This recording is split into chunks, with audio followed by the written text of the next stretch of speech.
दिल्ली चुनाव का बढ़ा सियासी पारा, रमेश बिधूड़ी पर भड़की सांसद प्रियंका गांधी। गाल वाले विवादित बयान पर घूम रही सियासत, प्रियंका गांधी के जवाब से सब हैरान। अलका लांबा हो या सीएम आतिशी, सबने बिधूड़ी के खिलाफ खोल दिया मोर्चा। कालकाजी से बीजेपी उम्मीदवार रमेश बिधूड़ी के बयान पर कांग्रेस सांसद प्रियंका गांधी ने अपनी प्रतिक्रिया दी है। उन्होंने रमेश बिधूड़ी के बयान को बेहद ही बेतुका बताया है। उन्होंने कहा कि फिजूल की बात पर हम चर्चा नहीं करते हैं। वायनाड सांसद ने कहा कि दिल्ली में विधानसभा चुनाव होने जा रहे हैं और जरूरी मुद्दों पर बात होनी चाहिए। प्रियंका गांधी ने आगे भी रमेश बिधूड़ी को लेकर खूब सुनाया है। आपको बता दें कि कालकाजी इलाके में बीजेपी के एक कार्यक्रम में रमेश बिधूड़ी ने प्रियंका गांधी को लेकर एक आपत्तिजनक टिप्पणी की थी। इस पर उन्होंने कहा था, कालकाजी की सड़कों को प्रियंका गांधी के गाल जैसा बना देंगे। इस बयान के बाद कांग्रेस और आम आदमी पार्टी ने बीजेपी पर हमला बोला और इसके बाद कह सकते हैं प्रियंका गांधी की टिप्पणी है। प्रियंका गांधी ने कहा कि रमेश बिधूड़ी अपने गाल की तरह क्यों नहीं सड़कें बनवा देते हैं।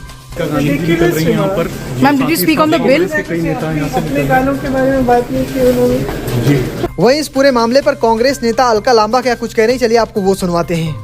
देखिए, प्रियंका गांधी जी की भाषा कुछ और हो सकती थी ना, रमेश बिधूड़ी जी को जब जवाब देने के लिए मुंह तोड़ पर नहीं।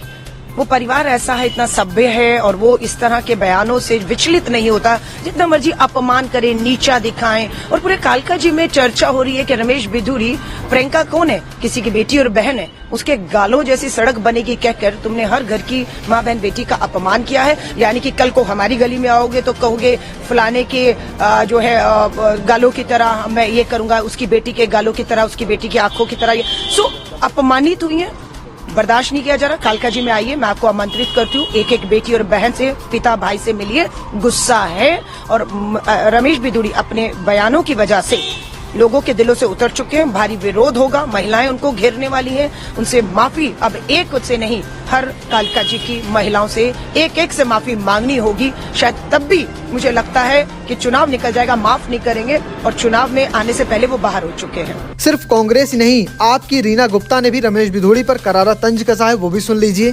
देखिए, भारतीय जनता पार्टी में गाली गलौज ट्रेनिंग इंस्टीट्यूट चलता है।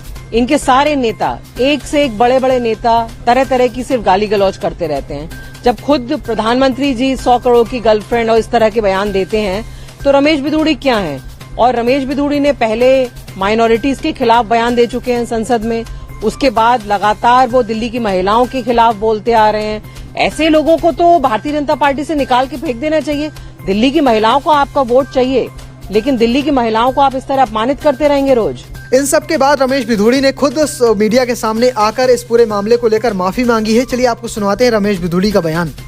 इस प्रकार के बयान पहले दिए जाते रहे हैं और किन्होंने दिए? लालू यादव जी ने बयान दिया, हेमा मालिनी जी के ऊपर दिया। मैंने उसका उसी संदर्भ में बोला था और उसी आधार पर कांग्रेस के साथ उस सरकार में मंत्री रहे, कांग्रेस चुप्पी साधी रही।